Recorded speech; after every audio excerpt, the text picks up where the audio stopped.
Welcome to this podcast. Let's take a look at some of the top news headlines today. From the Indian Express, India's last hour win at Lord's is the best Independence Day gift. Jose Butler did his best to salvage a draw, but Mohammad Siraj's double-wicket burst sealed a famous 151-run victory at Lord's Monday for India to lead the series 1-0 after 2 tests. Siraj, the second left, celebrates with India's Virat Kohli after taking the wicket of England's Jose Butler. From the Indian Express, explained, Supreme Court remarks on tribunal law, latest flashpoint between legislature and judiciary. In July, a 3-judge bench of the Supreme Court in a 2-1 verdict in Madras Bar Association versus Union of India struck down similar provisions of the ordinance as unconstitutional as it interferes with the independence of the judiciary. Chief Justice of India N.V. Ramana's remarks questioning the law passed last week relating to the process of appointment of tribunal members has triggered a fresh standoff between the legislature and the judiciary over the powers and the limitations.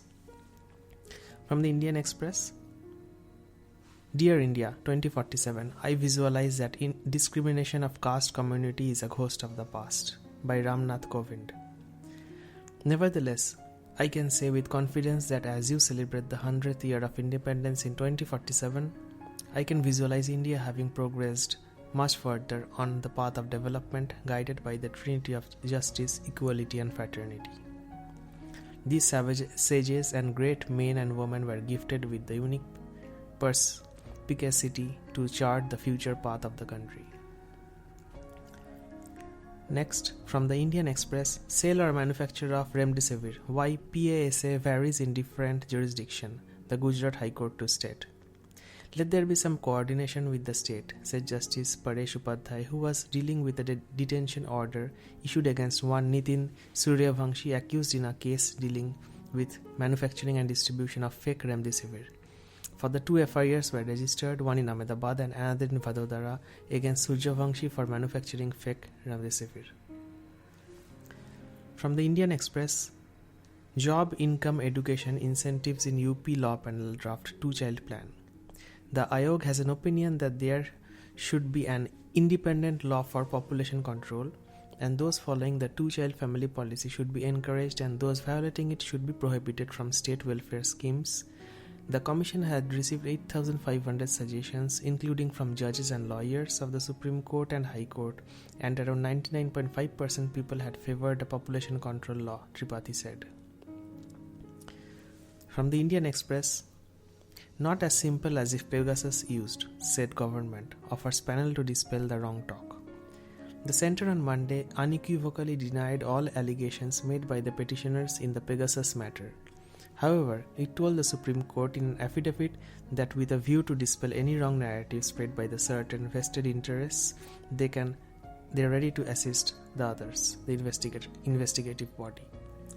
After the petitioners pointed out that the centre's affidavit did not disclose whether it had purchased or used Pegasus, the highly sophisticated spyware developed by the Israeli cyber surveillance company NSO Group, the bench, also comprising Justices Suryakant and Aniruddha Bose, asked Solicitor General Tushar Mehta to tell the court by Tuesday when it will hear the matter again if he wanted to file any further affidavit in the matter.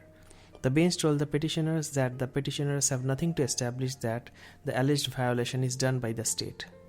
Several petitioners have moved the court seeking a probe into the findings of a global media investigation that the spyware Pegasus may have been used to infiltrate phones used by a wide range of targets, including critics of the government. The Israeli firm has said that it licenses Pegasus only to vetted governments for use against criminals and terrorists. From the Indian Express, explained, Islamabad-Kabul equation. In many ways, the Taliban blitz to Afghanistan that saw the Afghan National Defense and Security Forces crumble in province after province, and took the militant group to the gates of Kabul and eventual victory in days instead of the weeks or months that the CIA had predicted, heralds the return of AFPAK, a hyphenation that Pakistan may no longer rail against. Many in Afghanistan and India's diplomatic and intelligence establishments believe that the Taliban victory could not have come without active assistance from Pakistan. Writing in these columns, India's former ambassador to Kabul Gautam Mukhopadhyay described it as a Pakistani invasion with an Afghan face. That assertion springs from the long relationship Pakistan has had with the Taliban, from birthing it in 1994, supporting its first takeover of Afghanistan in 1996, to sheltering the fighters and leaders in the aftermath of the post 9/11 US invasion, even as it claimed to be supporting the US in the war on terror. Thank you very much listening to the today's top news and current affair headlines.